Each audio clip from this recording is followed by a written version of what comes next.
අදරදේ මහෝත්තමයාණනි ඔබ වහන්සේ ලෝකාරම්භයේ සිටම ඔබ වහන්සේ මනුෂ්‍ය පවුල තුල ඔබ වහන්සේගේ ජනතාව ගොඩනැගුසේක් වේද විශේෂ කොට ඔබ වහන්සේගේ ජනත පුත්‍රයාණන් තුලින්ද උන්වහන්සේ තෝරාපත් කරගත් අපොස්තලයන් මගින් පිහිටුන් ලැබුවා වූ ඒ ශුද්ධ සභාවට අපව සමාජිකයන් කොට කැඳවාගත් බැවින් අපි ඔබ වහන්සේට අනේක වාරයක් ස්තුතිවන්ත වෙමු. මෙම්බර පියාණනි ඔබ වහන්සේ මැවූ මේ ලොව මේ තරම් සුන්දර ලස්සන ස්ථානයක් නම් ඔබ වහන්සේ අපට දායාද කළ මේ ශුද්ධ සභාව කොයිතරම් ලස්සන ඔබ වහන්සේගේ වරප්‍රසාදයෙන් පිරි ඔබ වහන්සේගේ ප්‍රේමයෙන් කරුණාවෙන් පිරි ශුද්ධ සභාවත් යන්න අද දවසේදී ඒ අවබෝධ කරගන්නට අපි දරන්නා වෑයමේදී උත්සාහයේදී ඔබ වහන්සේගේ ශුද්ධාත්මයන් වහන්සේගේ වරප්‍රසාදයෙන් ඔබ වහන්සේගේ ශුද්ධාත්මයන් වහන්සේගේ බලයෙන් අපව බලවත් කළ මැනව මේකදී අපගේ ස්වාමින් වන ජේසුස් ක්‍රිස්තුස් වහන්සේ දෙසාම ලැබේවා. ආමෙන්. ප්‍රේමවන්ත සහෝදර සහෝදරියනි අද දවසේදී මම විශේෂයෙන්ම ඔබත් සමග මෙනෙහි කරන්නට එහෙමත් නැත්නම් ඔබ දැනුවත් කරන්නට විශේෂ දෙයක් තෝරගත්තා. ඒකට ප්‍රධානම හේතු වෙලා තියෙන්නේ අපි දකිනවාද කතෝලික සභාවට විරුද්ධව බලවේග ගොඩනැගෙමින් පවතිනවා. බොරු ඉගැන්වීම් වලින් අද ගොඩාක් වෙලාවට කතෝලිකයෝ අතරමං වෙලා. ඒ වගේම තමයි සභාව හේතු සහගත නොවන ආකාරයෙන් අද මූලධර්මවාදී කණ්ඩායම් සභාව විසිරුවමින් පවතින. නමුත් ජේසුස් වහන්සේගේ අදහස උන්වහන්සේගේ එකම ප්‍රාර්ථනය වුණේ උන්වහන්සේව අනුගමනය කරන උන්වහන්සේව අදහන ඒ සෑම දෙනාම එක කණ්ඩායමක් විදිහට මේ ලෝකයේ තුල පැවතීමයි. විශේෂයෙන් උන්වහන්සේගේ උත්තම පූජක ආඥාවේ උන්වහන්සේගේ ආඥාවේ යෙදුනේ කේන්ද්‍රස්ථානය වන්නේ පියාණනි ඔබ වහන්සේ තපත් ඒකත්වයෙන් සිටින්නාක් මෙන් ඔවුනුත් ඒකත්වයෙන් පැවතීම උන්වහන්සේ කැමැත්තයි. ප්‍රේමවන්ත නමුත් උන්වහන්සේගේ ඒකත්වය අපි යථාර්ථවාදී බැලුවොතින් අපි දකිනවා සමාජය තුළ සභාවල් බෙදිලා සභාවල් කෑලි කෑලි වලට කැඩුණු ස්වභාවයක් අපි දකින්නේ. විශේෂයෙන්ම කනගාටුවට කරුණ තමයි අපේ කතෝලික ජනතාව මේ සභාවන් වලින් කතෝලික සභාවෙන් කැඩිලා විසිරලා ගිහිල්ලා තව කුඩා අන්තවාදී කිතුණු සංඝ වලට එකතු වෙන ප්‍රවණතාවය නිසා තමයි මම මේ දේ කරන්නේ. මම හිතන්නේ මම දැඩි ලෙස විශ්වාස කරන අපේ කිතුණුවෝ මේ මූලික දේවල් ගැන ලොකු දැනුමක් නැහැ. ඒකයි මේකට තියෙන ප්‍රධානතම ප්‍රශ්නේ. හොඳයි. ගොඩක් වෙලාවට බලන්න. මම පළවෙනි ප්‍රශ්නය අහන්නම් ඔබගෙන්. ඔබ අයිති සභාවේ නම කුමක්ද? මේක කතෝලිකයෝ 100 දෙනෙක්ගෙන් ඇහුවොතින් ඒ 100 දෙනා මේකට සම්පූර්ණ උත්තරයක් දෙන්නේ නැහැ. එහෙම නැත්නම් ඔවුන්ට මේකට උත්තරයක් දෙන්නට නොහැකි වෙනවා. අපි අයිති සභාව මොකක්ද? ප්‍රේමවන්තයනි මොකක්ද ඔබත් මාත් අයිති සභාවේ සැබෑ නම මොකක්ද? ගොඩක් වෙලාවට ඇහුවොතින් ගොඩක් දෙනා කියයි අපි අයිති සභාව තමයි රෝමානු කතෝලික සභාව. දැන් මේ රෝමානු කතෝලික සභාව කියලා කිව්ව ගමන්ම මූලධර්මවාදියෙක් නම් ඔබට කෙලින්ම ඒක තර්ජනයක් බවට පත් වෙනවා. එහෙම නැත්නම් ඔබ වචනයකින් ඔබගේ ඇදහිල්ල ඔබගේ විශ්වාසය කඩන්නට උට හැකියාව එහෙම නැත්නම් ඔබ විසින්ම යම්කිසි කරුණක් හොයලා දෙනවා උට. ඔව් අහනවා රෝමානු සභාව කියලා පිටුපු සභාවක් කොහෙද ජේසුස් වහන්සේ තියෙන්නේ? කොහෙද ජේසුස් වහන්සේ රෝමානු සභාව කියලා පිටිටෙව්වේ? කෝ බයිබලේ එහෙම දෙයක් නැහැනේ. එතකොට ඔබත් බලනවා ඔව් එහෙම දෙයක් නැහැනේ නම් ඇත්ත නෙන්න. ස්වාමීලා අපිට උගන්වලා තියෙන්නේ බොරු. එතකොට සමහර අය නත්තල දෙසැම්බර් 25 මූලධර්මවාදී කණ්ඩායම් එනවා ඔබ ළඟට. ඇවිල්ලා අහනවා දෙසැම්බර් 25 ඔබ නත්තල සමනකෝ බයිබලේ එහෙම එකක් නැහැනේ. ඔබට බයිබලයේ හැමතැනම පෙන්නනවා. ඔබ පිළිගන්නවා ඔව් එහෙම එකක් නැහැ. ස්වාමීලා අපිට බොරු උගන්වලා තියෙන්නේ. සභාව අපිට බොරු උගන්වලා තියෙන්නේ. මේ ප්‍රේමවන්තයන් මෙහෙම හේතුව තමයි අපි අපේ සභාවේ මූලික කරුණුවත් අපි දන්නේ නැති එක. අපි ඔය බයිබලයේ තියෙන දේවල් ගැඹුරු දේවල් අපි සුළු මොහොතකට අපි අයින් කරලා අපි බොහොම අපේ ප්‍රායෝගික ජීවිතයට අවශ්‍ය දේවල් අපි කතා කරමු. ඔබ අයිති සභාවේ නම කුමක්ද? ඔබ බොහෝ දෙනෙක් ඒ රෝමානු කතෝලික සභාව කියලා. ප්‍රේමවන්තයනි, ඒක නෙමෙයි සභාවේ සැබෑ නම. හොඳට මතක තියාගන්න. ඔබ අයිති සභාවේ නම තමයි අපෝස්තුලරුන්ගෙන් පැවතෙන එකම ශුද්ධ කතෝලික සභාව. ඔබගේ සභාවේ නම තමයි අපෝස්තුලරුන්ගෙන් පැවතෙන එකම ශුද්ධ කතෝලික සභාව. එතකොට මේක රෝමානු කතෝලික සභාව කියලා අපි බොහොම ව්‍යවහාරයේ යොදා ගන්නවා මේ නාමය. ඒක කිසි වරදක් නැහැ. ඒකට යම්කිසි ඓතිහාසික පසුබිමක් තියෙනවා. ඒක වෙනම දෙයක්. නමුත් මේක තමයි ඔබගේ සභාවේ සැබෑ නම. මේක කවදාවත් අමතක කරන්නට එපා. කෙනෙක් ඇහුවොත් ඔබ යම්කිසි විදිහකට මේක අපි ඔෆිෂියල් පර්පස් අපි සාමාන්‍යයෙන් රෝමන් කැතලික් චර්ච් කියලා තමයි ලියන්නේ. නමුත් මූලධර්මවාදී කණ්ඩායම අනිවාර්යයෙන් මම හිතනවා ඔබ ඉන්න රටේ උනත් මූලධර්මවාදී කණ්ඩායම් ඇති කියලා. ලංකාවේ ඉන්න මූලධර්මවාදී කණ්ඩායම්. එතකොට One Holy Catholic and Apostolic Church හැමදාම සෑම ඉරිදා දවසකදීම අපි මේක විශ්වාස ලක්ෂණයේ 9 වෙනි වගන්තිය අපි මේ දේ ප්‍රකාශ කරනවා. ප්‍රේමවන්තයනි, විශ්වාස ලක්ෂණේ කොටස් 12ක් තියෙනවා. ඒ කොටස් 12න් එහෙම නැත්නම් වගන්ති 12ක් තියෙනවා. ඒක තමයි අපේ විශ්වාසය. විශ්වාස ලක්ෂණය කියන්නේ ඒකනේ. ඒක තමයි අපි හැමදිනම අදහන අපේ ඇදහිල්ල ඒකයි. එතකොට ඒකේ වගන්ති 12ක් තියෙනවා. 12න් 9 වෙනි එක තමයි අපෝස්තලරුන්ගෙන් පැවතෙන එකම ශුද්ධ කතෝලික සභාව කෙරෙහි මම විශ්වාස කරමි. එතකොට ඔබත් මාත් අයිති සභාව තමයි කතෝලික අපෝස්තලරුන්ගෙන් පැවතෙන එකම ශුද්ධ කතෝලික සභාව. එතකොට කවුද මේ සභාව පිහිටවනු ලැබුවේ? මේ සභාව පිහිටවනු ලැබුවේ ජේසුස් වහන්සේ විසින්.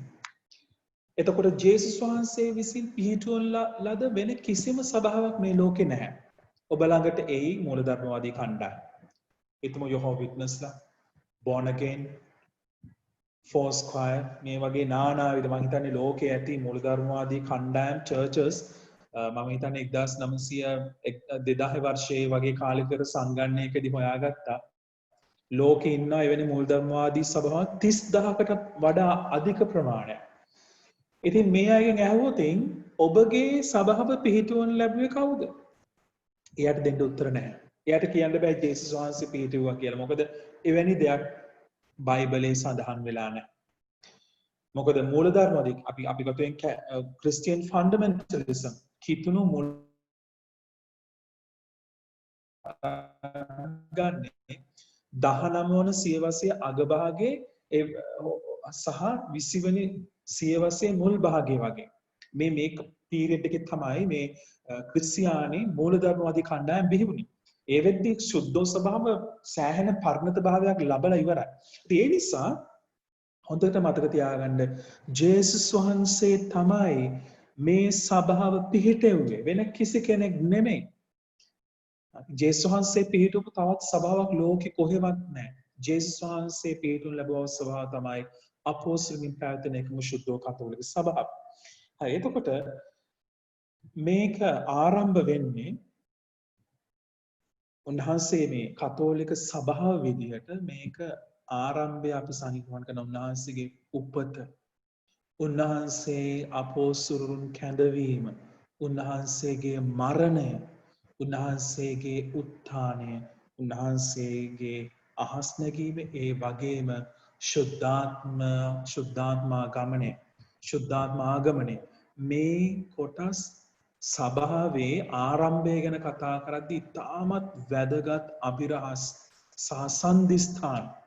සමහර අය හිතනවා, සමහර අය කල්පනා කරනවා මේ සභාවේ ආරම්භය හරියට ගමේ මරණාධාර සමිතිය ආරම්භය වගේ ආරම්භයක් බලාපොරොත්තු වෙන්නේ.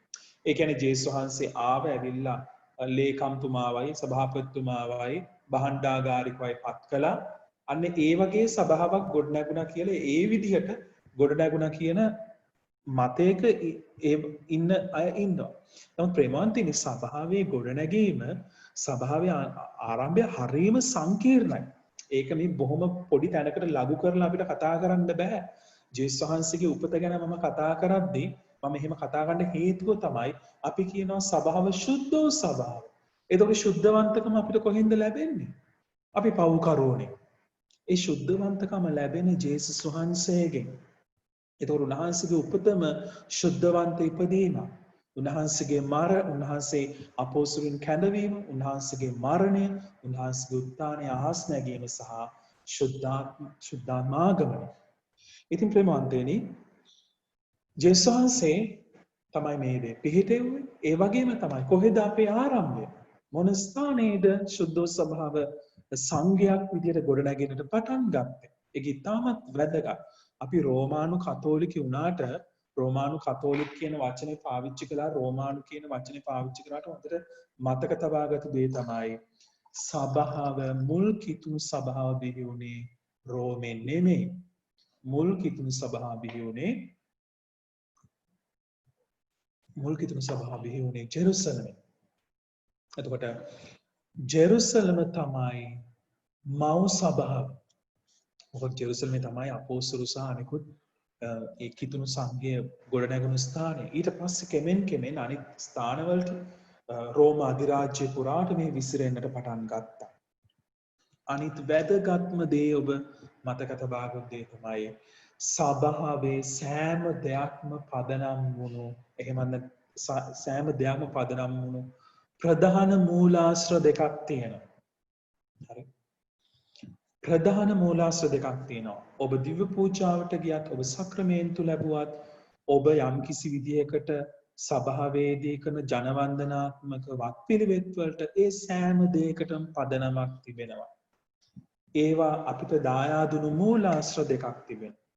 ඔබ යම්කිසි විදියකට දැනකට කියලා කිතුණු දහම ඉගෙන ගත්තත්, ඒ ඉගෙන ගන්න සෑම දෙයක්ම පදනම් වුණු මූලාශ්‍ර දෙකක් තියෙනවා. මොකද්ද මේ මූලාශ්‍ර දෙක? අද ගොඩක් කතෝලිකයෝ මේ ගැන නොදැනුවත්කම නිසා මූලධර්මවාදී කණ්ඩායම් වලට අහු වෙනවා.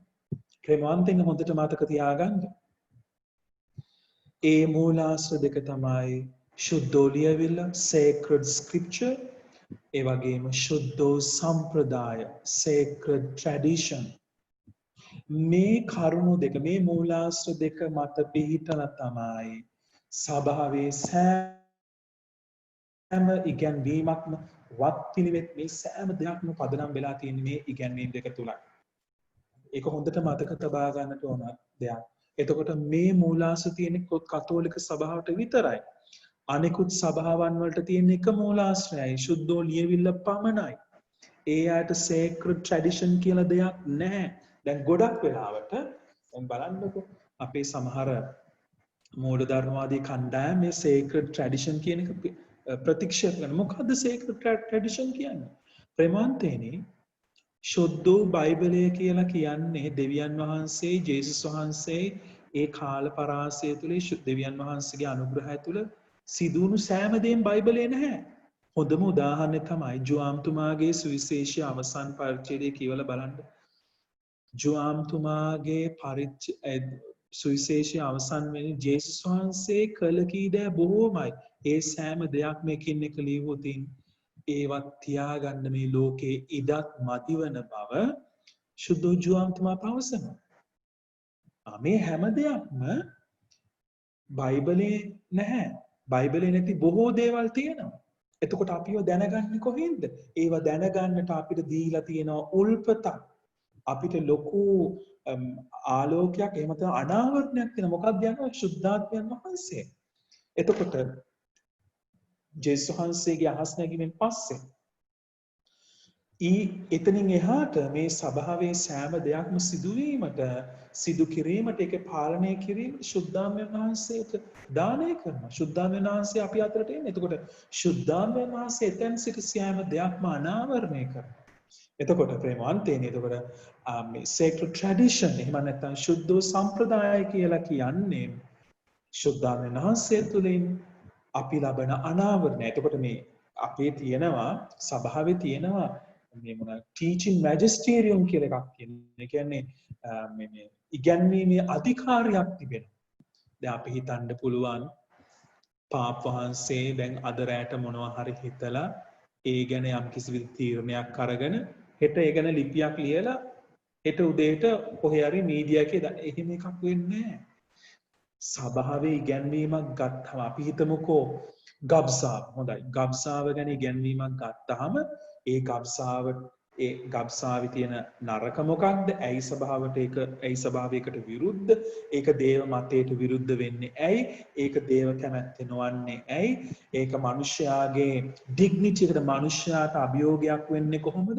මනුෂ්‍ය පැවැත්මේ සියලු කරුණු කාරණා ගොනු කරලා මේක විද්වතුන්ව කැඳවලා දේව ධර්මාචාර්යවරු දාර්ශනිකයෝ විද්‍යාඥයෝ নানা ප්‍රකාරයි මේකට පියතුමන්ලා විතරක් නෙමෙයි ගිහි ජනතාව පවා එකතු වෙලා මේ ගැන වාද විවාද කරලා තර්ක විතර්ක කරලා අවසානයේදී මේක මුලින්ම මේ ගැන යාඥා කළ සුද්ධාමයන් වහන්සේට අවදි වෙලා මනුෂ්‍ය මනසින් බලලා තර්ක විතර්ක කරලා අවසානයේදී මේ හැමෝම යම් කිසි එකඟතාවයකට එනවා. මේ ඉගැන්වීම සිදුවිය යුත්තේ මෙන්න මේ ආකාරය. මේ ඉගැන්වීමේ අන්තර්ගතය විය යුත්තේ මේ ආකාරයෙන් යන්න ඔවුන් අවසන් තීරණය කරනවා. මෙන්න මේ විදිහට තමයි සභාවේ ඉගැන්වීම හැදෙන්නේ.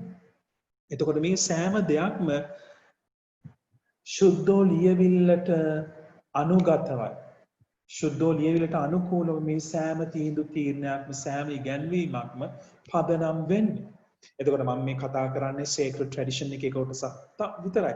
ඒ වගේම අපිට sacred tradition එහෙම නැත්නම් සුද්ධෝ සම්ප්‍රදාය අපිට දායාද වෙච්ච තව බොහෝ දේවල් සභාවේ තියෙනවා. හරි? ඒක බයිබලයේ ඍජු ඒ ආකාරයෙම නෑ. හොඳ අපි බොහොම සරල උදාහරණයක් ගත්තොත් දේවමාතාන් වහන්සේගේ අහස් නැගීම. දැන් කොහෙද බයිබලයේ ඒක තියෙන්නේ? ඒක කොහෙවත් සඳහන් වෙලා නැහැ. නමුත් ප්‍රේමවන්තේනි ඒක අපිට සභා සම්ප්‍රදායෙන් උරුම වුණු දෙයක්. එදා සභාව තුළ ඒ කිතුණු සංඝ තුළ ඔවුන් විශ්වාස කළා මරියතුමී ප්‍රාණය ශරීර ප්‍රාණය පිටින් ස්වර්ගයට ඔසවා ගත් බව. ඔවුන්ට මරියතුමීගේ මියගිය මරියතුමීගේ දේහයක් හොයාගන්නට බැරුව ගියා.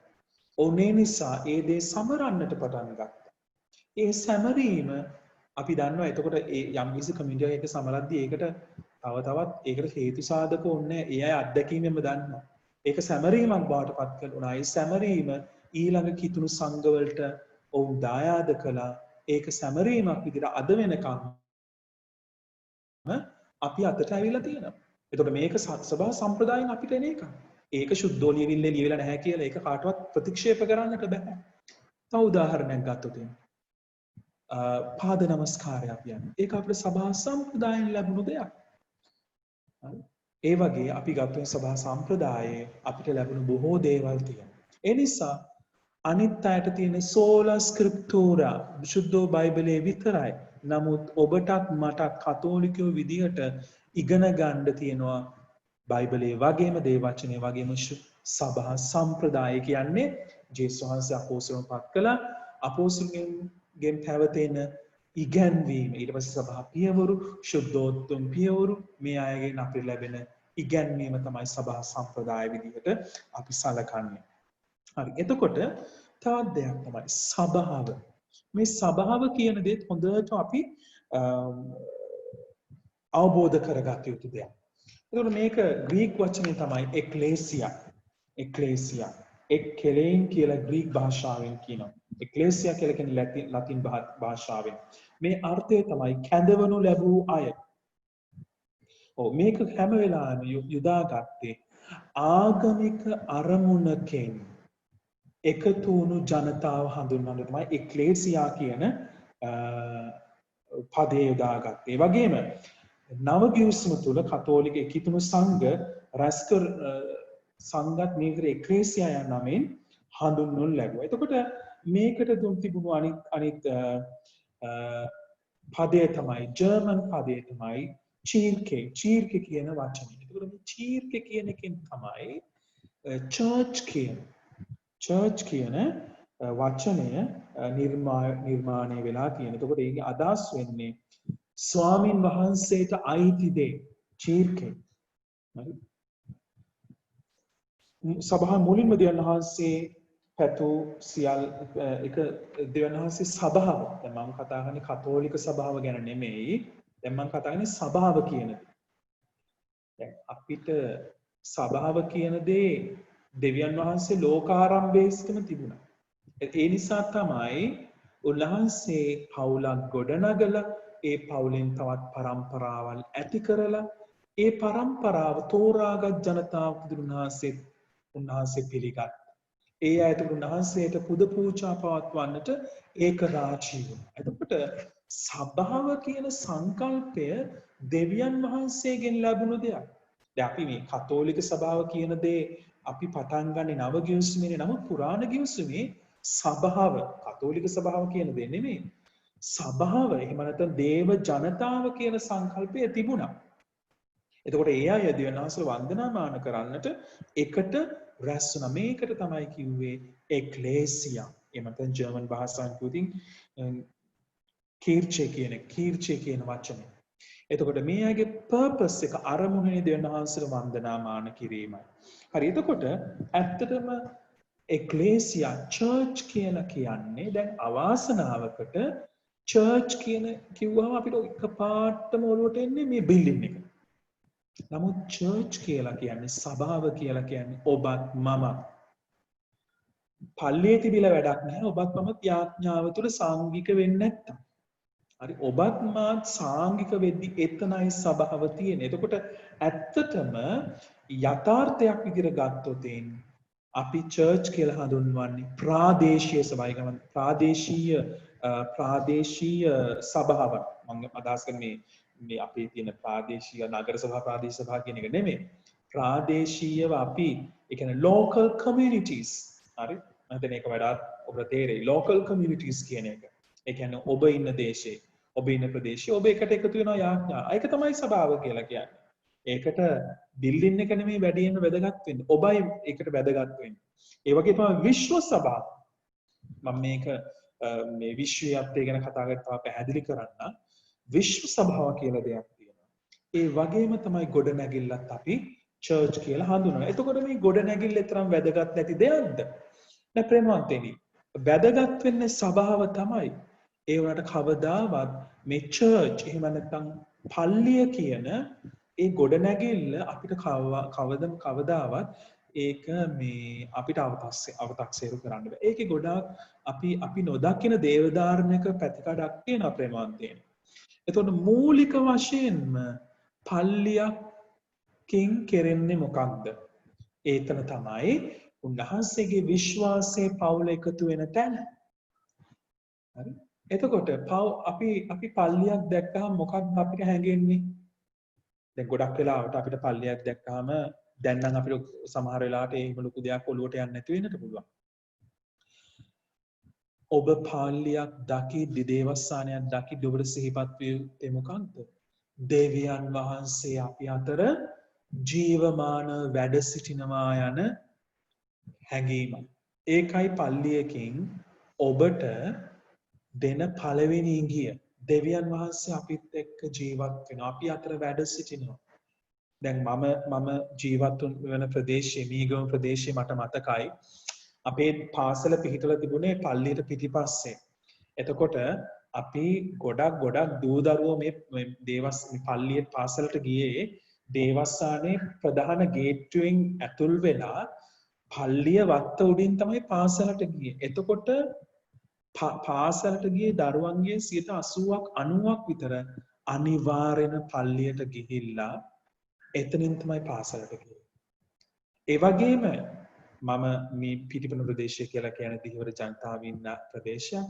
මම දැකලා තියෙනවා බොහෝ වෙලාවට පල්ලිය ඉදිරියෙන් යන බොහෝමයක් අය පල්ලියට ඇතුල් වෙන්න වෙලාවක් නැත්නම් පල්ලිය ඉස්සරහා තප්පර කිහිපයක් හිටගෙන යාඥාවක් කරලා හිස පහත් කරලා ගියා. එතකොට ඒගොල්ලෝ යාඥා කළා හිස පහත් කරලා ගියේ ගොඩනැගිල්ලටද නෑ.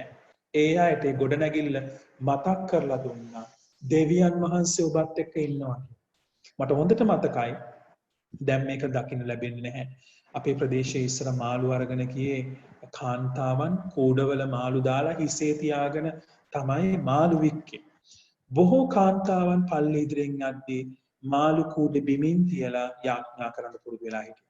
එතකොට ප්‍රේමාන්තේනි ඔබ දේවස්ථානයක් දකිද්දී ඔබ මතක් කරන්න ඔබට සිහිපත් කරන පළවෙනි දේ තමයි දෙවියන් වහන්සේ අපිත් එක්ක වැඩ සිටිනවා. ඒක තමයි පළවෙනි දේ. ඒ වගේම තමයි දැන් සමහර වෙලාවට අපේ සමහර පල්ලි දැන් ඉදිවෙන පල්ලි නම් නිකන් ප්‍රජාශාලාවල් වගේ. දැන් මේකේ පැතිකඩවල් දෙකක් තියෙනවා. සමහර වෙලාවට අන්තගාමී අන්තවාදී ලෙස කටයුතු කරන අවස්ථාවක් තියෙනවා. අපි දෙවියන් වහන්සේට මේවැනි දේවල් ඕනේ නැහැ. දෙවියන් වහන්සේ මේවා නිෂ්පල විදිහට සලකන්නේ. ඒ හින්දා අපිට පුළුවන් විදිහට එච්චර ලොකුවට ඕනේ නැහැ කියලා පල්ලියක් හදන්න පුළුවන්. තවත් සමහර අය ඒක අන්තගාමී වෙලා අනවශ්‍ය වියදම් කරලා පල්ලියක් හදන්නටත් පුළුවන්. මේ දෙකම වැරදි. නමුත් ප්‍රේමවන්තයනි අපි දෙවියන් වහන්සේට යම් කිසි දෙයක් දෙද්දී ඒක අපේ හදවතින්ම කළ යුතු දෙයක්. දැන් බලන්න අපේ රටටත් වඩා යුරෝපයේ ගිහිල්ලා පල්ලි බැලුවොත් ඒවල තියෙන ඒක කොයිතරම් ලස්සනට ඒක ගොඩනගලා තියෙනවද. ඉතින් ඒ දේ අන්තවාදී වෙන්නට හොඳක් නැහැ. ඒ දේ නිකම් ප්‍රජාශාලාවක් බවට ප්‍රජාශාලාවක් වගේ පල්ලියක් හදන එකක් නෙමෙයි වැදගත් වෙන්නේ. ඒක ඒ තුල අපි පෙන්වන්න ඕන දෙවියන් වහන්සේට අපි යම් කිසි දෙයක් දෙද්දිනේ අපි උන්වහන්සේට එක හරියට ආරාධනාවක් කරනවා වගේ. එන්න අපිත් එක්ක ඇවිල්ලා ඔබ වහන්සේ ජීවත් වෙන්න. ලස්සන පල්ලියක් හදනවා කියන එකෙන් අර්ථවත් වෙන්නේ උන්වහන්සේට අපි කරන ආරාධනාව. අපි කැමති අපි කවදාවත් වෙඩින් එකකට ආරාධනා කරද්දී අපි චාම් වෙනවා කියලා අපි A4 paper එකේ වෙඩින් ඉන්විටේෂන් එක ලියලා යවන්නේ නැහැ. අපි එහෙම කරන්නේ අපි පුළුවන් තරම් ලස්සනට වෙඩින් ඉන්විටේෂන් එක බොහොම ආකර්ශනීය ලස්සනට හදනවා. එතකොට දෙවියන් වහන්සේලා අපි කරන ආරාධනාවේදී අපි නිර්මාණාත්මක වෙලා අපි බොහොම නිර්ලෝභී වෙලා අපි බොහොම නිර්මාණශීලී වෙලා ඒ දේ කරන එකේ කිසි වරදක් නැහැ. නමුත් ඒක හැම වෙලාවෙම ඒ සංඝයේ අයිති ඒ සංඝයට afford කරන්න පුළුවන්. ඒ කියන්නේ ඒ අයට ලබා දෙන්න පුළුවන් ආකාරයෙන් අපි මේ දේ සිදු කළ යුතුයි. ඒකත් අපි බලන්නට ඕන. හරි. දැන් අපි දකින සමහර වෙලාවට අපි යනවා වතුකරේ තැන් වලට පූජා තියන්න. ඉතින් ඒ තැන් වලට ගියාම අපිට පල්ලි නෙමෙයි තියෙන්නේ පොඩි මණ්ඩප වගේ තියෙන්නේ. ඉතින් ඒක ප්‍රශ්නයක් නෑ. ඒක අපේ විශ්වාසයටවත් අපි කරන ඒ ජනවන්දනාත්මක වත්පිළිවෙලටවත් හානියක් වෙන්නේ නෑ ඒ තුලින්. ඒ ජනතාව ආර්ථික වශයෙන් දුර්වල අය, ආර්ථික වශයෙන් නැතිබරිකම් තියෙන අය, එවැනි ස්ථානයක ලොකු දේවස්ථානයක් ඉදිකිරීමේ හැකියාවක් නැහැ. කිසි ගැටලුවක් නැහැ සම්බන්ධයෙන්. එතකොට ප්‍රේමවන්තයනි මම මේ කියන අදහස් කළේ දේවස්ථානය කියලා කියන්නේ දෙවියන් වහන්සේ අපි අතර ජීවමානව වැඩවසන බවට අපිට කරන මතක් කර දීම. ඒ වගේම තමයි මේ දේ මම සඳහන් කළා දන්නේ. මේ දේවස්ථානයක ගෘහ නිර්මාණ ශිල්පයේ ගැඹුරු දේවධාර්මික හරයක් තියෙනවා. දැන් ඔබ අතර ඉන්නවා බොහොම මම විශ්වාස කරනවා පාරම්පරික කිතුණු කතෝලික පළාත් වලින් එන අය ඉන්නවා ඇති අනිවාර්යෙන්ම. ඔබගේ පැරණි දේවස්ථානයක් නම් අවුරුදු 50ක් 60ක් විතර පරණ දේවස්ථානයක් නම් ඔබ නිරන්තරයෙන්ම දකින්නට පුළුවන් බොහොම සුලභ මේ දෙයක් තමයි පල්ලියේ දෙපැත්තේ තියෙනවා සීනු කණු දෙකක්. අපි කියන අපේ ව්‍යවහාරිකෙන් සීනු කණු කියලා කියන්නේ ඒක. සීනු කණු දෙකක් තියෙන ලොකු අහස දෙසට විහිදුණු ස්තම්භ දෙකක්. ලොකු කණු දෙකක් තියෙනවා. ගොඩක් පල්ලිවල ඒ දේ තියෙනවා. මොකක්ද මේකේ අර්ථය? ප්‍රමාන්තේනි දේවස්ථානයට ඇතුල් වෙද්දී ඒ කණු දෙකෙන් අපිට සිහිපත් කරනවා යම් කිසි දෙයක්. මොකක්ද ඒ සිහිපත් කරන්නේ? ජේසුස් වහන්සේ අපට දුන්නු ප්‍රධානතම පනත් දෙක. දෙවියන් වහන්සේට ප්‍රේම කරන්න, ඔබගේ අසල්වැසියාට ප්‍රේම කරන්න.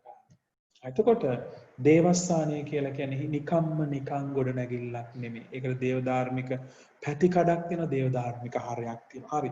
ඒ සභාව ගැන ඔබගේ සභාව ගැන යම්කිසි විදිහකට හැඳින්වීමක් පමණයි.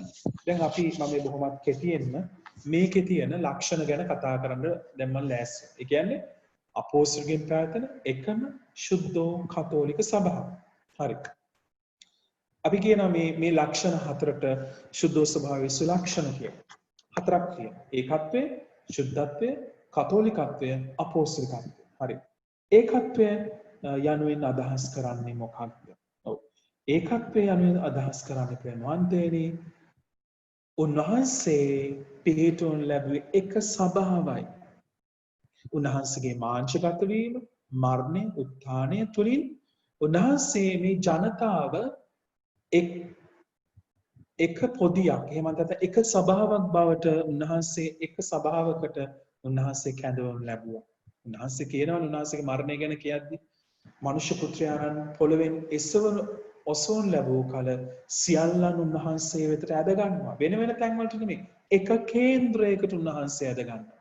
එතකොට ප්‍රේමාන්තේනි උන්වහන්සේ ප්‍රාර්ථනා කළේ එක සභාවක් නොබෙදුණු එක සභාවක්. එක බැටළු රැලක් පමණයි. දැන් බලන්න ශුද්ධෝපාල්තුමා ක්‍රිස්තුන් වහන්සේගේ අතීන්ද්‍රිය ක්‍රිස්තු දේහය ගැන කියන ඒ පැසේජ් එක එහෙම නැත්නම් ඒ බයිබල් පාඩේ මම කියවන්නම්. කොරින්තිවරුන් ලියලා පළවෙනි ලිපියේ 12 වෙනි පරිච්ඡේදය. ඒකත්වයේ විවිධත්වය. මනුෂ්‍ය ශරීරයේ බොහෝ අවයව තිබුණත් ඒ අවයව විවිධාකාරවත් ඒ සියල්ල එකම ශරීරයක් වන්නාක් මෙන් ක්‍රිස්තුන් වහන්සේ එකම ශරීරයක් වනසේක. මන්ද ජුදෙව්වරුන් හෝ ග්‍රීකයන් හෝ වේවා වහලුන් හෝ නිදහස් අය හෝ වේවා අපි සියල්ලෝම එකම ආත්මයන් තුළ එකම ශරීරයක් වන ලෙස බෞතිස්ම ස්නාපනය ලැබුවමු. අපි සියල්ලෝම එකම ආත්මයාණන්ගෙන් පානය කර සිටිමු. එතකොට මේ සභාව එකක්. මේ සභාව එකක්. මේක තමයි ඒකත්වය කියලා කියන්නේ. ඒ පරිච්ඡේදයේ 12 වෙනි පරිච්ඡේදයේ 27 වෙනි වගන්තිය සඳහන් වෙනවා. එහි ඔබ ක්‍රිස්තුන් වහන්සේගේ ශරීරයේද වෙන වෙන වශයෙන් එහි අවයවයෝද වන්නහුය. ප්‍රේමන්තෙනි. එතකොට මේ ඒකත්වය ජේසුස් වහන්සේගෙන් අපි ලැබුව දෙයක්. උන්වහන්සේගේ ආකල්පය වුණේ මේ සභාව එක් සභාවක් විය යුතුයි.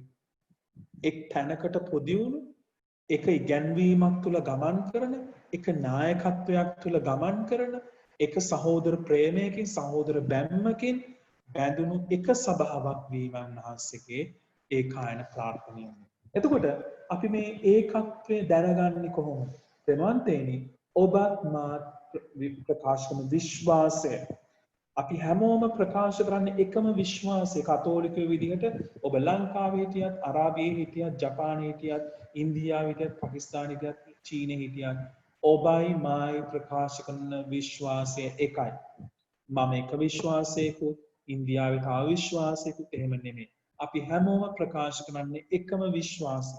අපි සරලව කිව්වොත් අපි ප්‍රකාශ කරන විශ්වාස ලක්ෂණය ගැන මම මේ කතා කරන්නේ. ඒ වගේම තමයි ජන වන්දනාව සහ සක්‍රමේන්තු. අපේ ජන වන්දනාව එකයි. අපේ සක්‍රමේන්තු එක හා සමානයි. ඒක ඉන්දියාවෙත් එකයි, ලංකාවෙත් එකයි, චීනෙත් එකයි. ඒක වෙනස් වෙන්නේ නැහැ. ඒ වගේම තමයි අපෝස්තලයන් පැවතෙන පූජාත්‍රේ සක්‍රමේන්තු. ඒක ප්‍රේමාන්තේන අපෝස්තලයන් පසුව මේ සභාවේ කටයුතු දිගින් දිගට පවත්වා ගන්නට අපෝස්තලෝන්ගේ අනුප්‍රාප්තිකින් පත් කරනු ලැබුවා. ඒ තමයි පූජාත්‍රේ සක්‍රමේන්තු. ඒ කියන්නේ තේවාචාර්යවරුන්, ඒ වගේම පූජකවරුන්, රදකුරුවරුන්ව අභිෂේක කිරීමේ සක්‍රමේන්තු. ඒ දේවල් දුන්නා. එතකොට මේ දේවල් වලින් අපිට පෙන්වා දෙනවා සභාව ඒකත්වයක් තුළ ජීවත් වෙන බව. ඒ වගේම තමයි ජෝහන්තුමාගේ සුවිශේෂයේ 17 වන පරිච්ඡේදයේ උන්වහන්සේගේ උත්තම පූජක ආඥාව මෙන්න මේ විදිහට සඳහන් කරනවා. මේ කලින් සඳහන් කළා 20 වෙනි වගන්තිය මොවුන් ගැන පමණක් නොව මොවුන්ගේ වචනය කරුණු කොටගෙන මා අදහා ගන්නා අය ගැන යාඥා කරමි. යානනි මා මෙසේ යාඥා කරන්නේ ඔබ මා තුලද මා ඔබ තුලද සිටින්නාක් මෙන් ඔවුන්ද අප තුල ඒකත්වයක් වන පිණිසත් ඔබ මා ඒවා වදාළ බව ලෝකයා විනිශ්චය කරන පිණිස. එතකොට ප්‍රේමාන්තේනි අපි හැම වෙලාවෙම එක්කෙනෙක් විදිහට එක පවුලක් විදිහට සම්බන්ධ වෙනවා. බලන්න අද දවසේදී අපි දේව මාතාන් වහන්සේගේ උපන් මංගල්‍යය සමරුවා. මුළු ලෝකයේම විශ්වීය සභාවක් විදිහට කතෝලික සභාවේදී සමරන. මේ ආකාරයෙන් අපි ඒකත්වයක් කරා ගෙන යන ඒකත්වයෙන් යුක්ත වූ සභාවක්. නමුත් අපි දකිනවා අපි රියැලිටි එකට එද්දී සභාව එක තැන්වල කැඩිලා බිඳිලා තියෙන අවස්ථාන් දකිනවා. නමුත් ඒක ජේසුස් වහන්සේගේ අදහස නෙමෙයි, උන්වහන්සේගේ අභිප්‍රාය නෙමෙයි. මොකද උන්වහන්සේ පවසනවා සාතන් එන්නේ, සතුරා එන්නේ සොරකම් කරන්නටත් විනාශ කරන්නටත් ඒ දේවල් සුණු විසුණු කරලා දමන්නටත් සාතන් එන්නේ. ප්‍රේමවන්තයනි, සභාවෙන් කෑලි කැඩිලා යද්දී ඒ කියන්නේ වැඩියෙන්ම සතුරු වෙන්නේ සාතන්, යක්ෂයා සතුටු වෙන්නේ. නමුත් උන්වහන්සේ එක දෙයක් දෙනවා කතෝලික සභාවට. ප්‍රේමවන්තයනි, අපි මේ ලෝක ඉතිහාසය අරගෙන බැලුවොතින් බිහි වෙලා නැති වෙලා ගිය සභාවන් මම හිතන්නේ ගණන් කරන්නවත් බැරි තරම් මේ ලෝකෙ තියෙනවා. බිහි වෙලා නැති වෙලා ගිය සභාවන් අනන්ත අප්‍රමාණ අපිට හොයාගන්නට පුළුවන්. ඇයි? ඒවල නිර්මාතෘවරයා ඇවිල්ලා ජේසුස් වහන්සේ නොවන නිසා. ජේසුස් වහන්සේ නොවන නිසා. ඒවල නිර්මාතෘවරයා ඇවිල්ලා සාමාන්‍ය ගිහියෙක් වෙන්න පුළුවන්, මිනිසෙක් වෙන්න පුළුවන්. ප්‍රේමවන්තයනි, සුද්ධ වූ සභාව කොයිතරම් ප්‍රබලද කියනවා නම් උන්වහන්සේ ඒ ගැන යම්කිසි තක්සේරුවක් අපිට දෙනවා. උන්වහන්සේ මොනවද කියන්නේ? පේදුරු මේ නුඹ පර්වතයේකි, ඒ පර්වතයේ පිට මාගේ සභාවම ගොඩනගෙමි, නිරාදොරටු පවා ඊට විරුද්ධව ජයගන්නේ නැහැ. නිරාදොරටු පවා ඊට විරුද්ධව ජයගන්නේ නැහැ.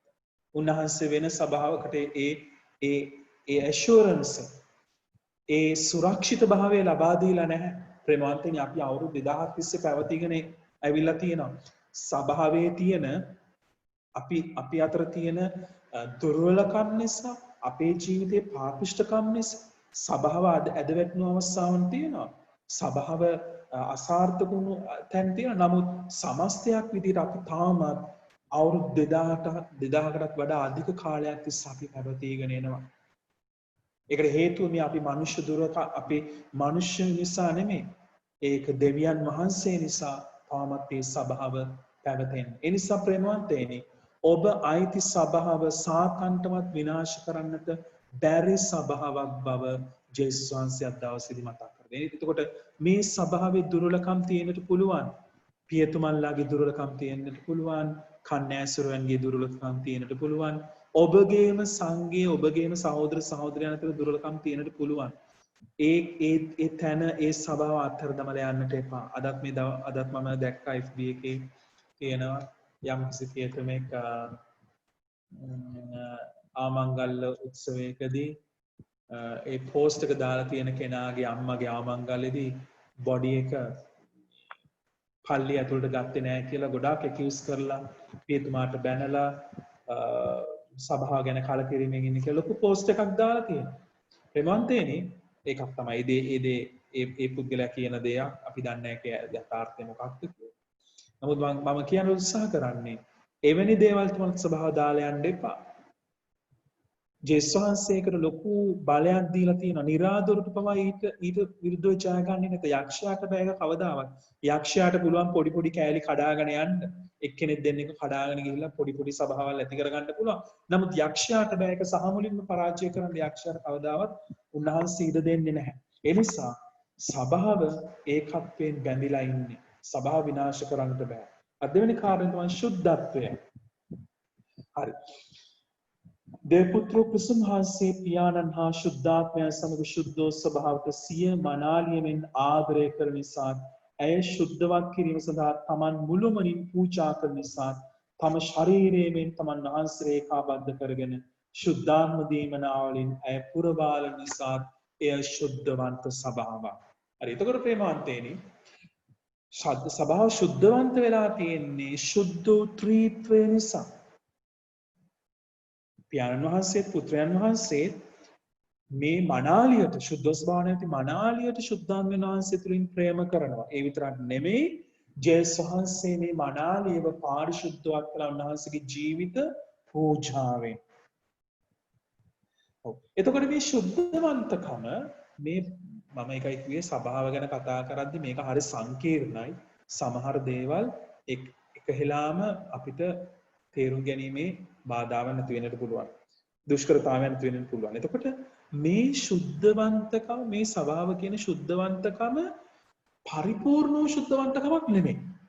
ඒක අපි රියැලිටි එක ගත්තොත්, යථාර්ථවාදී ගත්තොත් දැන් ශුද්ධෝ ස්වභාවයකට අපි හැමෝම ශුද්ධවන්තයෝ නේ. අපි ශුද්ධවන්ත නැහැ. නමුත් ප්‍රේමවන්තේනි උන්වහන්සේ ශුද්ධවන්තයෙක් වීමට අප තුළ තිබෙන්නා වූ බාධකය ප්‍රධාන බාධක ඉවත් කරලා තියෙන්නේ දැන්. ඒ තමයි ජන්ම පාපය. ජන්ම පාපය අපින් ඉවත් කරලා තියෙන්නේ. එතකොට ප්‍රසාදි ස්නාපනය තුළ ඔබත් මාත් ශුද්ධවන්තයෙක් වීමට අපිට සුදුසුකම් දීලා තියෙනවා. අපි සුදුසුයි. ශුද්ධවන්තයෙක් වීමට ඔබට ඉඩ පාදලා දීලා තියෙනවා. ඒ ශුද්ධවන්තකම අයිති කර ගැනීම නොගැනීම ඔබෙත් මගේත් වගකීම. එතකොට අපි ඔක්කොම ශුද්ධවන්ත වීමට උන්වහන්සේ මඟ සලසලා දීලා තියෙනවා. ප්‍රේමවන්තයනි එතකොට අනිත් දේ තමයි ඒ ශුද්ධවන්තකම අපි නිරන්තරයෙන්ම සභාව ශුද්ධවන්ත වෙනවා. නේ? අපිට දීලා තියෙනවා සක්‍රමේන්තු. අපිට දීලා තියෙනවා පාපුච්චාරණය. නිරන්තරයෙන්ම සභාව පිවිතුරු වෙමින් පවතින. දැන් බලන්න අද දවස් තුල මේ පාපුච්චාරණය කියන සක්‍රමේන්තුව කී දෙනෙක් ලෝකේ යන්නේ නැද්ද? කතෝලික සභාවේ කතෝලිකෝ කී දෙනෙක් අද ඒ සක්‍රමේන්තුව ලබන්නේ නැද්ද? 1000ක් 2000ක් ලක්ෂයක් අපි දන්නේ අපිට ගණන් කරන්න බෑ. එතකොට ඒ වගේම පිරිසක් හෙටත් සක්‍රමේන්තුව ලබයි.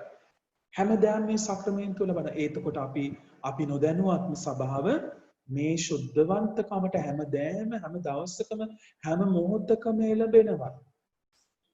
මනස්ථාපනය තුළ තමන්ගේ පව් ප්‍රකාශ කිරීම තුළ සමාව ලබා ගැනීමට අපි දන්නේ නැති වුණාට මේක හැමදාම සිදුවමින් පවතිනවා. සභාව ශුද්ධවන්තයි. එතකොට ප්‍රේමවන්තයනි අපි අමතක කර නොකළ යුතු දෙයක් තමයි ශුද්ධෝ සභාව කියලා කියන්නේ මනුෂ්‍ය සංවිධානයක් නෙමෙයි. ඒක හුදු මනුෂ්‍ය සංවිධානයක් නම් ඒක කඩාගන්නට දැන් ගොඩක් කල්. මේකට මොකක්ද අයිති වෙන අනිත් කොටස්? ශුද්ධෝත්‍රිත්වය පියාණන් වහන්සේ පුත්‍රයන් වහන්සේ ශුද්ධාත්මයන් වහන්සේ ශුද්ධෝත්‍රිත්වය. එහෙම ඒ වගේම තමයි සුරදූතයෝ ඒ වගේම මරියතුමිය ඇතුළු සියලුම ශුද්ධවන්තයෝ. එහෙම නැත්නම් වෙන වචනයකින් කිව්වොත් ජයග්‍රාහී සභාව. ඒ වගේම තමයි ලෝකවාසීන්. වෙනත් විදිහකට කිව්වොත් සටනීය සභාව. ඒ වගේම තමයි දුක් විඳින සභාව. ඒ කියන්නේ ශුද්ධ විනි ස්ථානයේ ඉන්නවා. එතකොට මේ සියලුම දෙනා එක රාශි වෙලා තමයි ශුද්ධෝ සභාව නිර්මාණය වෙලා තියෙන්නේ. එතකොට මේ ඇතුලේ ශුද්ධවන්තකම තියෙනවා. මේ ඇතුලේ ශුද්ධවන්තකම තියෙනවා. මොකද වෙන කිසි දෙයක් නිසා නෙමෙයි.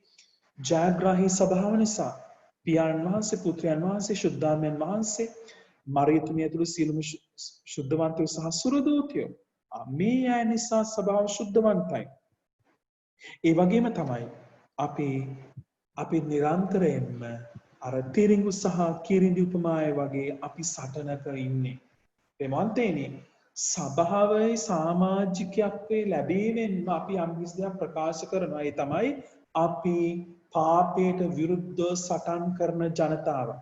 අපි තුවාල වෙන්න පුළුවන්. අපි පාපය නිසා වැටෙන්න පුළුවන්. නමුත් ඒ තුල අපේ ශුද්ධවන්තයෙක් වීමට තියෙන අයිතිය සහ ඒ ප්‍රිවිලේජ් එක නැති වෙන්නේ නැහැ. ඒ ප්‍රිවිලේජ් එක එහෙමම තියෙනවා. අපිට පුළුවන් නැවත වාරයක් අපේ ජීවිත වෙනස් කරගෙන හරි ගස්සගෙන නවතාවයකට පත් කරගෙන නැවත වාරයක් එන්න. එතකොට සභාව පූර්ණ වශයෙන් ශුද්ධවන්තකම ලබන්නේ ජේසුස් වහන්සේගේ දෙවන ආගමනයේදී.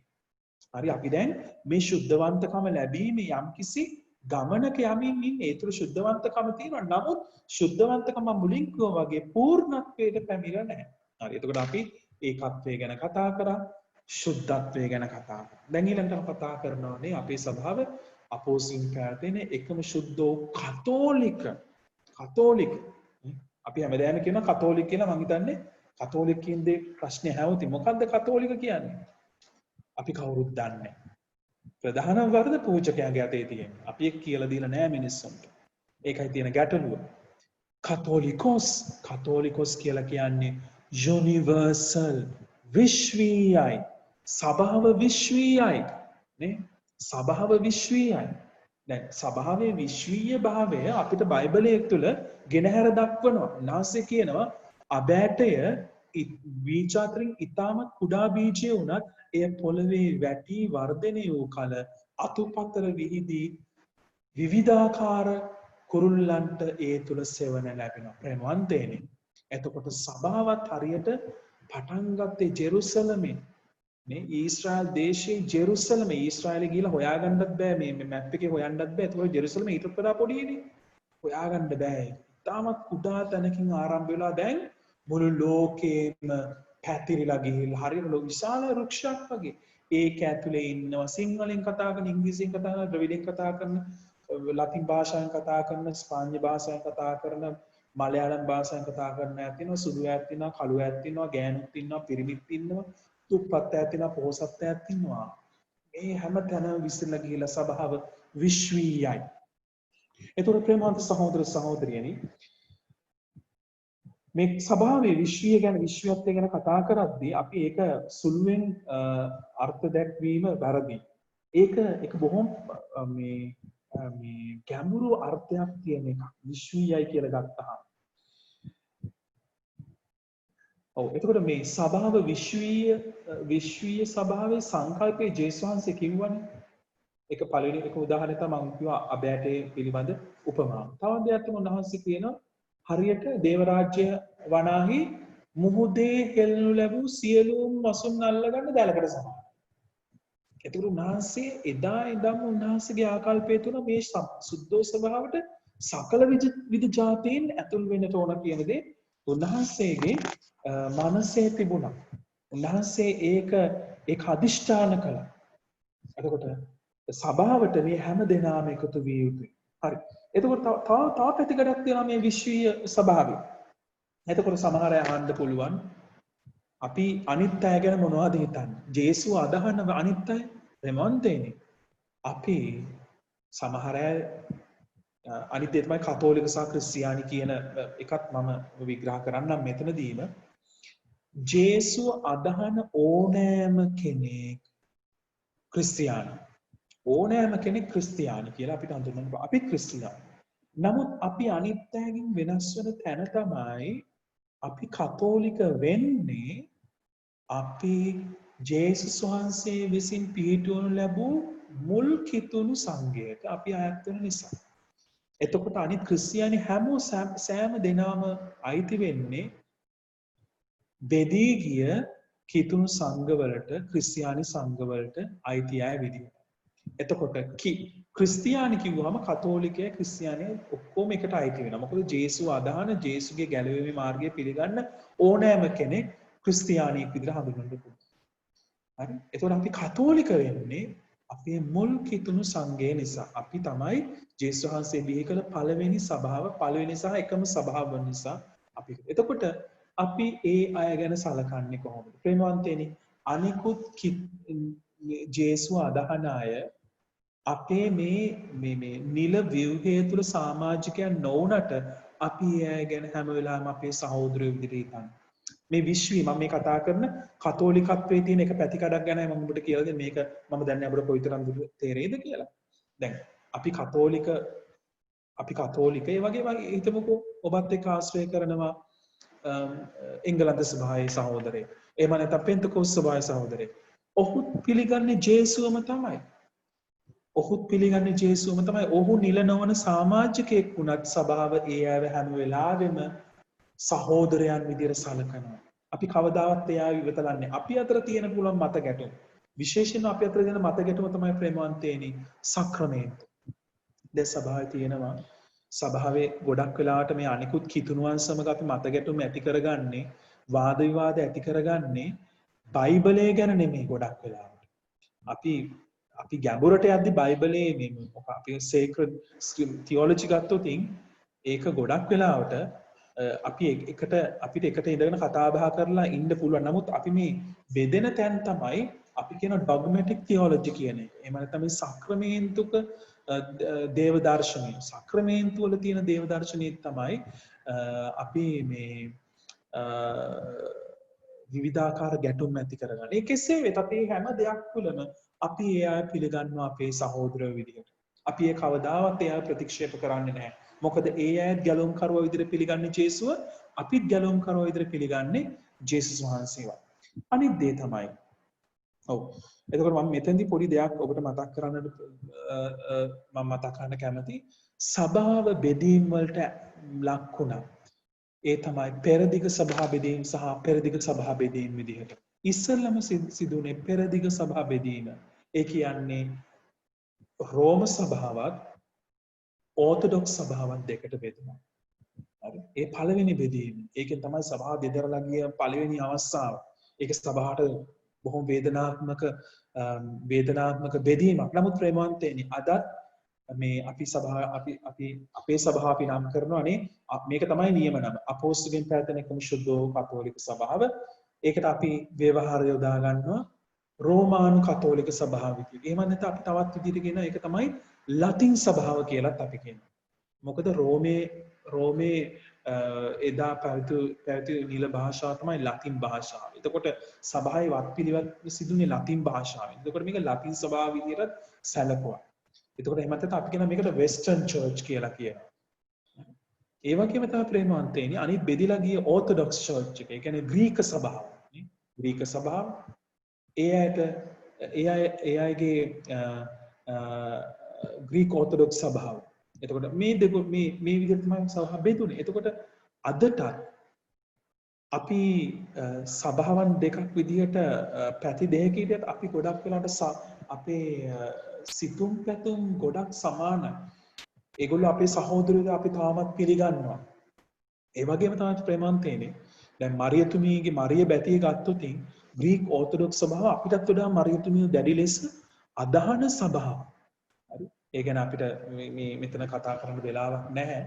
ඒ පළවෙනි බෙදීම. ඒකට අපි කියනවා පෙරදිග සභා බෙදීම කියලා. එහෙම අපි කියනවා ඊස්ටර් සිසම් කියලා. එතකොට දෙවනි බෙදීම තමයි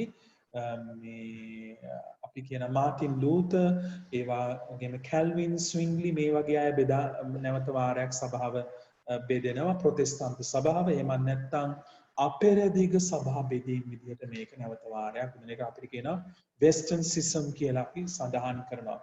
අපෙරදිග සභා බෙදීම. ඒතර ප්‍රේමවන්තනි මේ අය හැමෝම අපි සලකනවා අපේ සහෝදරයෝ විදිහට. ඒ අය නිල වශයෙන් අපේ නිල ව්‍යුහය තුළ සමාජිකයන් නොවුනත් අපි ඒව අපේ සහෝදරයෝ විදිහට සලකනවා. ඒ වගේම තමයි.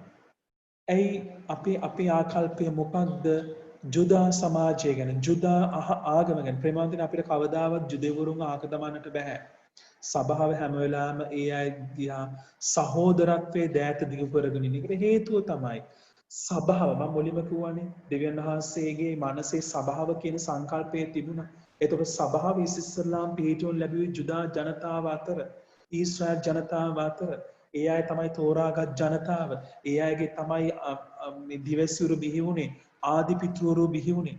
දැන් අපි ආදිපිතෘවරු ජුදෙව්වෝ නිසා ආදිපිතෘවරු ජුදෙව්වෝ නිසා එහෙම නැත්නම් දිවැසිවරු ජුදෙව්වෝ නිසා අපි ඒගොල්ලන්ගේ බැහැර කරනවා. දැන් අපිම කරන්නේ නැහැ. අපි තාමත් බයිබලේ දිවැසිවරුන්ගේ වචන අපි මෙනෙහි කරනවා, යාඥා කරනවා. අපි ගැඹුරින් හදාරනවා අපොස්තලුන්ගේ මේ සමාවෙන්න මේ ආදිපිතෘවරුන්ගේ ජීවිතය අපි ගැඹුරින් මෙනෙහි කරනවා. ඒ අයගේ වචන අපි මෙනෙහි කරනවා. එතකොට අපිට කවදාවත් ජුදා ජනතාව අපේ නිල ව්‍යුහය තුළ සමාජිකයන් නොවුනත් අපි ඒගොල්ලන් දිහා සහෝදරයෝ විදිහට බලන්න. ඒ අපේම කොටසක් අපිට නෑකමක් තියෙනවා ඒගොල්ලොත් එක්ක. මේකයි විශ්වීයත්වය කියලා කියන්නේ. එතකොට අපි මුස්ලිම් ජනතාව දිහා කොහොමද බලන්නේ? ප්‍රේමවන්තයනි අපි එතනත් යම්කිසි නෑකමක් තියෙනවා ඒ අයත් සමග. ඒ අයත් පිළිගන්නවා දෙවියන් වහන්සේ මැවුම් කරුවාණන් බව. අපිත් පිළිගන්නවා මැවුම් කරුවාණන් බව. එතකොට ප්‍රේමවන්තයනි ඔබත් මාත් කතා කරන මෙතෙක් සභාවේ අපි කතා කරපු කතෝලිකත්වය කොයිතරම් ලස්සනද කියන එකේ මම හිතන්නේ ඔබට අද දැනෙන්නට ඇති. මේ අපි හිතනවට වඩා කතෝලිකත්වය කියන කොච්චර ලස්සන සංකල්පයක්ද. අපි හිතනවට වඩා සභාව අනිත් අය පිළිගන්නට බලාගෙන ඉන්නවා. අනිත් අයව මේ සභාවේ තුල අපි මේක මේ මම කියන්නේ කන්වර්ෂන් ඒකට ගේනවා කියන එක නෙමෙයි, කන්වර්ට් කරනවා කියන එක නෙමෙයි. නමුත් සභාව අනිත් අයදී කොයිතරම් සහෝදර ප්‍රේමයකින් ඒ අයව පිළිගන්නවා. අපි අතර මැති මතාන්තර තියෙන පුළුවන් ප්‍රේමවන්තයනි. ඒ නිසා තමයි ජේසුස් වහන්සේ උන්වහන්සේගේ මේ සභාව කතෝලික විශ්වීය කරන්නට ඕන නිසා උන්වහන්සේ කියනවා උන්වහන්සේගේ ආස් නැගීමට මත්තෙන් යන්න ගොස් සකල ජාතීන් බෞතිස්ම ස්නාපනය කරන්න මා අනකල ආකාරයට සියල්ල උන්ට ගනුන් සකල ජාතීන්ට. එතකොට උන්වහන්සේ කැමැත්ත මේ සභාව තුල සියලු දෙනාම එක පවුලක් වශයෙන් ජීවත් වෙන අවසාන දේ තමයි අපෝස්තලිකත්වය. අපෝස්තලිකත්වය බොහොම සරලව කිව්වොත් මේ සභාව ජේසුස් වහන්සේ ගොඩනැගුවේ අපෝස්තලුන් පිටයි. අපෝස්තලුන්ගේ ජීවිත පූජාව පිටයි ජේසුස් වහන්සේ මේ දේ ගොඩනැගුවේ. එහි මුල්ගල ජේසුස් වහන්සේ. එහි මුල්ගල තමයි ජේසුස් වහන්සේ. ඒක ඉදිකරනු ලැබුවේ අනිකුත් ඉදිකිරීම් සියල්ලක්ම සිදු කරනු ලැබුවේ අපෝස්තලුන්ගේ ජීවිත පූජාව ඔවුන්ගේ රුධීරයම. එතකොට අපෝස්තලිකත්වයේ තෙවදෑරුම්. හරි. අපෝස්තලිකත්වයේ තෙවදෑරුම් කියන එකෙන් අදහස් කරන්නේ අපෝස්තලුන් තමයි සභාවේ අත්තිවාරම. ඒ වගේම අපෝස්තලුන්ගේ ඉගැන්වීමේ වගකීම. ඒ වගේම අපෝස්තලුන්ගේ නායකත්වය දුන් පේදුරුගේ අවෑමෙන් පස්සේ ඒ නායකත්වය රදගුරුවරුන්ට එහෙමත් නැත්නම් ශුද්ධෝත්තම පියතුමන්ලාට පැවරීම. මේ තෙවැද්දෑරුම් අපෝස්තලිකත්වය නිසා තමයි සභාව අපෝස්තලිකයි කියලා අපෝස්තලගෙන් පැවතෙන ශුද්ධ ස්වභාව ලෙස අපි පිළිගන්නේ. ඒ වගේම අපෝස්තලවරුන්ට දෙන්නට පුළුවන් අපෝස්තලවරුන්ට අපිට දෙන්නට පුළුවන් දේවල් තියෙනවා උන්ට දෙන්නට බැරි දේවල් තියෙනවා. බැරි දේවල් දෙකක් තියෙනවා. පළවෙනි දේ තමයි ජේසුස් වහන්සේගේ උත්ථානය ගැන උන් දරුවව සාක්ෂිය. උන් විතරයි සාක්ෂිකරුවෝ. අපි ඒ සාක්ෂිය පිට අපි විශ්වාස කරන ජනතාව ඒ වගේම තමයි ඔවුන් තමයි මේ සභාවේ අත්තිවාරම. ඒක තව කෙනෙකුට පවරලා දෙන්නට හැකියාවක් ලැබෙන්නේ. ඉතින් ප්‍රේමවන්තයනි මම ගොඩක් දේවල් කතා කරා මම දන්නේ කොයිතරම් දේවල් ඔබ ග්‍රහණය කරගත්තාද කියන එක මම දන්නේ. නමුත් වැදගත් වෙන කාරණු කිහිපයක් මම කියන්නම්. ඔබගේ සභාවේ නම තමයි අපෝස්තලයන් පැවතෙන එකම ශුද්ධ කතෝලික සභාව. ජේසුස් වහන්සේ වෙන සභාවක් පිහිටුවේ නැහැ. උන්වහන්සේගේ අභිමතාර්ථය මේ ලෝකයේ එක සභාවක් පැවතීම පමණයි. ඒ සභාව අනිත් සභාවන් අද බිහි වෙලා හෙට නැති වෙන්නට පුළුවන්. නැත්නම් අවුරුදු 100කින් අද බිහි වෙලා තව අවුරුදු 100කින් නැති වෙන්න පුළුවන්. උන්වහන්සේගේ සභාව කවදාවත් බිඳෙන්නේ නැති සභාවක්. ඒකට උන්වහන්සේ පොරොන්දුවක් දෙනවා. නිරාදුරට කිසි කවරදාකවත් ඊට විරුද්ධව ජය ගන්නේ නැත. ඒ වගේම තමයි ප්‍රේමවන්තේනි මේ සුලක්ෂණ මේ ලක්ෂණ හතර ඒකත්වය, ශුද්ධත්වය, කතෝලිකත්වය, අපෝස්තලිකත්වය මේ ලක්ෂණ හතරෙන් ඒකත්වය කියන එක වෙන කිතුණු සංඝවලට තියෙන්නට පුළුවන්. ඒකත්වය කියන දේ ඒ ලක්ෂණي තියෙන්නට පුළුවන්. ශුද්ධත්වය කියන දේ තියෙන්නට පුළුවන්. මොකද ඒ අය නිර්මලව ශුද්ධවන්තව ජේසුස් වහන්සේගේ අනපනත් තුළ ජීවත් වෙන ශුද්ධවන්තකම තියෙන. ඒක අපිට අභියෝග කරන්නට බෑ. ඒක නෑ කියලා කියන්න පුළුවන්. විශ්වීයත්වය, කතෝලිකත්වය තියෙන්නට පුළුවන්. මොකද ඒ අය සියලුම ලෝකවාසීන් හැම දෙනාටම Tamanගේ ධර්ම ගෙන යනවා වෙන්නට පුළුවන්.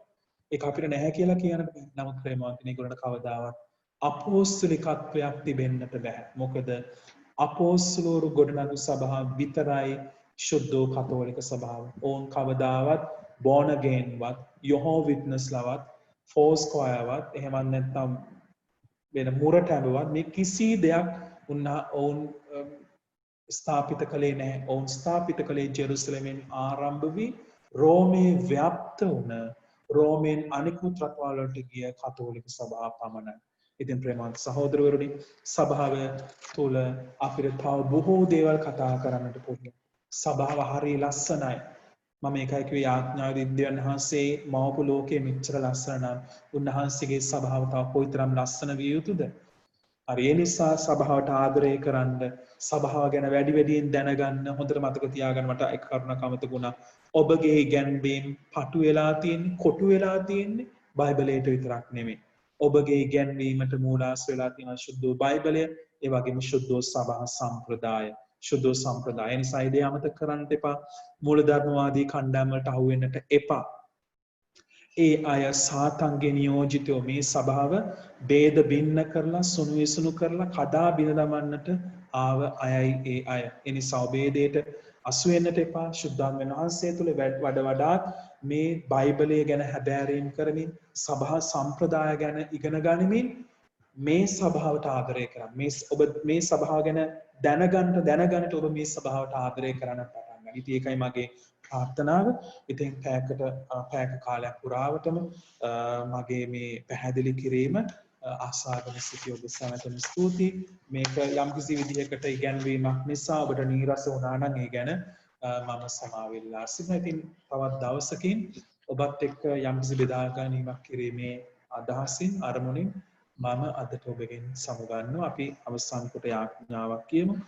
යාඥා කරන්න මහෞත්ම දේවයාණන් දවසේදී ඔබ වහන්සේ ලෝකාරම්භයේ සිටම මිනිසයා ඔබ වහන්සේ සමග ඒකාබද්ධ කරන පිණිස ඔබ වහන්සේ විසින් ස්ථාපිත කළා වූ ඒ ශුද්ධ ස්වභාව ගැන ඉගෙන ගන්නට, ඒ ශුද්ධ ස්වභාව ගැන මෙනෙහි කරන්නට අද ලබා දුන්නා වූ මොහොත ගැන ඔබ වහන්සේට ස්තුතියි. පෙම්බර පියාණන් ශුද්ධාමයන් වහන්සේ තුල අපිට අනාවරණය කළා වූ ඒ දැනුම සම්භාරයට ඔබ වහන්සේට ප්‍රශංසා වේවා. අපේ ජීවිතේ පුරාවටම මේ සභාව තුළ රැඳී සිටින්නට ඔබ වහන්සේ දුන් පොරොන්දුව දැඩි ලෙස ග්‍රහණය කරගනිමින් මේ සභාවට වඩා වඩාත් ප්‍රේම කරමින් එහි සැබෑ ජීවමාන අවයවයක් ලෙස ජීවත් වීමේ භාග්‍ය වාසනාව ප්‍රදානය කළ මැනව මේකදී අපගේ ස්වාමින් වන ජේසුස් ක්‍රිස්තුස් වහන්සේ දෙසාම ලැබේවා. ආමෙන්. හැමෝටම ජේසුස් හිතයි.